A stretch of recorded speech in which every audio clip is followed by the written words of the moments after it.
السلام عليكم، تحياتي لكل الشرفاء والشريفات داخل الوطن وخارج الوطن، الإخوة والأخوات.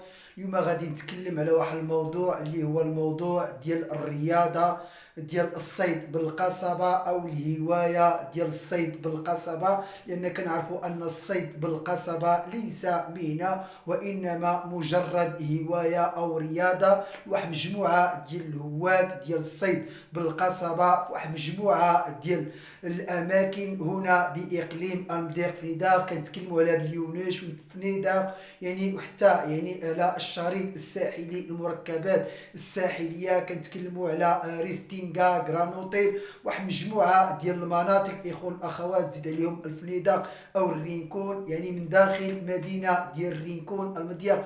عبد ربي نبيل النساء يطالب الجهات المختصة وخاصة الجهات ديال الصيد البحري أنها تحل المشكل ديال هاد الهواد ديال الصيد بالقصبة. لأننا إذا كنا كنتكلموا على القانون، فالقانون إخوة والأخوات واضح، وهو أن المواطن المغربي والمواطنة المغربية من حقه أنه يتمتع بالبحر ديالو، من حقه الإخوة والأخوات أنه يمارس الهواية ديال الصيد بالقصبة. لأن الصيد بالقصبة ميمكنش أنني نمنع المواطن أو المواطنة من الصيد بالقصبة. اذا من داخل مدينه ديال ريكون كاين واحد مجموعه ديال الاكراهات، من بينها الهجره السريه او الحريق. لكن اخوه الاخوات، هناك واحد مجموعه ديال الهواة ديال الصيد البحري لا علاقه لهم لا بالهجره السريه ولا كذلك بالحريق، وكذلك تحلت باب الديوانه وتحلت الباب ديال السبته.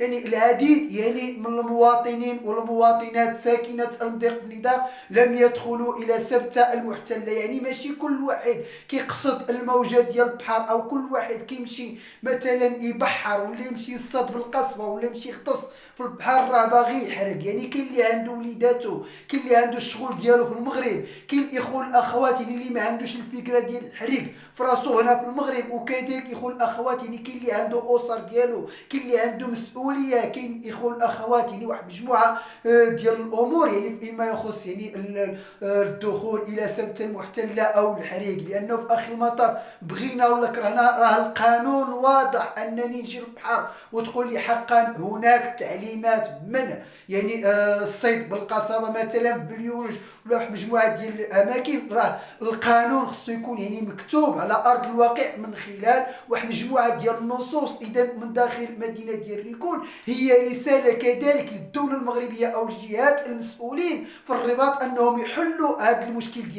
ديال الصيد بالقصبه او الغطس، او ممارسه الرياضه ديال الغطس او الغوص في البحر، انه يتم ايجاد حل لهذا المشكل هذا، وخاصة بمدينة المضيق وبمدينة ديال فنيدق. لأنه لا يعقل أننا نتكلموا على أن مدينة الرينكون المضيق ولا كنتكلموا على الشريط الساحلي وكنتكلموا على أن المنطقة من بين إخوة الأخوات الأمور اللي كتعتمد عليها وهي السياحة الساحلية. كيف يعقل أنني غنشجع السياحة الساحلية وفي آخر المطاف أنني نمنع أو أنه ما كيتعطوش الرخص ديال الصيد بالقصبة أو الرخص مثلا ديال الصيد تحت البحار اللي كتعتبر الغوص. انه فيما يخص المراقبه ديال الحدود، كاين واحد مجموعه ديال الجهات اللي عندها الدور ديال المراقبه ديال الحدود. وفي اخر المطاف اخوه الاخوات، راه ملي كنتكلموا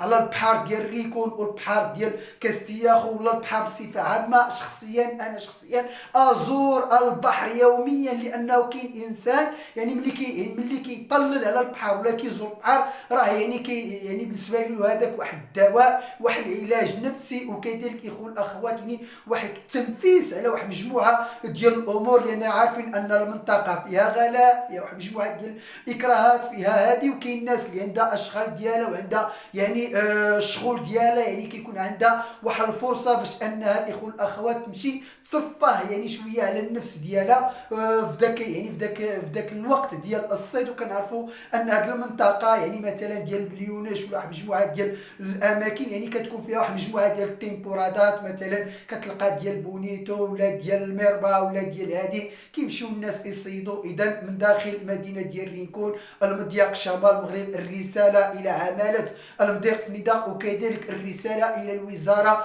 ديال الصيد البحري والتنميه القرويه والمياه والغابات، وكذلك الرساله الى الحكومه او رئاسه الحكومه من اجل ايجاد حل المشكل ديال الصيد بالقصبه هنا باقليم المضيق فنيدق، وكذلك المشكل ديال الغطس في البحر. وفي اخر المطاف كنعتبروا ان البحر من حقنا نستافدوا منه كساكنه الرينكون المضيق، واصلا حنا كنتمناو الخير لهذا الاقليم وما باغيينش اخوه الاخوات لا المشكل ديال كيف ما كان النوع ديالو، يعني بالعكس ان التواجد ديالنا على البحر يعني راه كيحمي يعني المنطقة أكثر مما يضرها. يعني بالنسبة لنا شخصيا أنا شخصيا كنعتبر أنه إذا كان البحر عامر يعني بالهواد ديال الصيد ديال بالقصبة راه كيكون يعني واحد الجو، وتقدر مسابقات وطنيه ويشجعوا يعني الناس يعني يمشيو لهذه الهوايات هادو، عوض انه مثلا ينحرفوا يمشيو لواحد مجموعه ديال الامور. على الاقل اننا نشجعوهم على انهم يمشيو للهوايه ديال الصيد بالقصبه او السباحه او الغطس او الغوص من داخل مدينه ديال رينكون المضيق شمال المغرب. كان معكم عبد الرب نبيل عيسى، برلماني مرشح برلماني سابق عن دائرة المضيق فنيدق، والله يفرجها على كل ساكنة المضيق فنيدق، ونتمنى كل الخير للشعب المغربي. تحياتي.